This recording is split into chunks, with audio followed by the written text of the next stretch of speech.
Okay, when should you complete the square to begin with, even before I do this segment?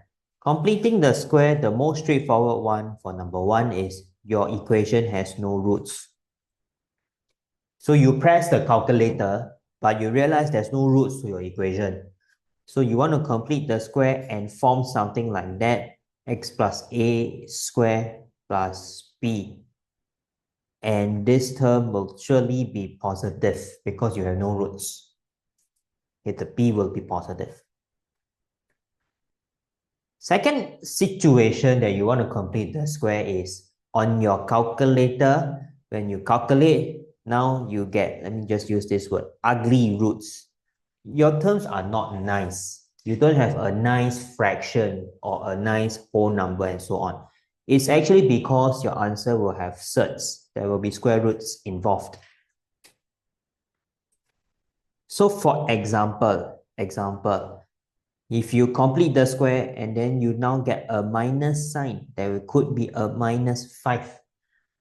So when you solve, there will be ugly numbers. You want to complete the square because it will help you factorize this way. I can do a plus b, so there will be a root 5. Okay, let me write above a little bit out of space, and this on the right side.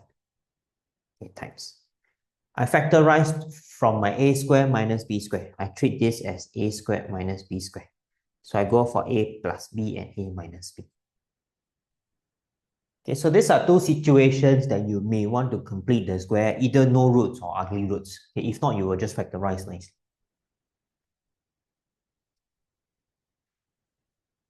Okay, so let's say it's the first situation. There are no roots.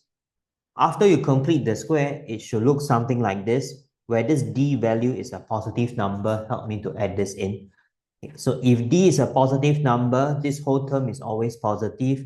How do you deal with that? Let's say you have that appearing in a denominator.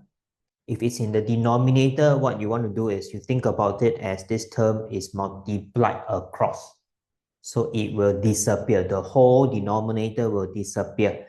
Then you get x plus a, x plus b more than 0.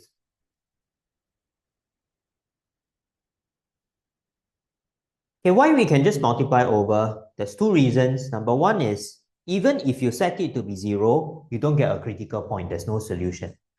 Second is, it's always positive, so it will not affect the inequality.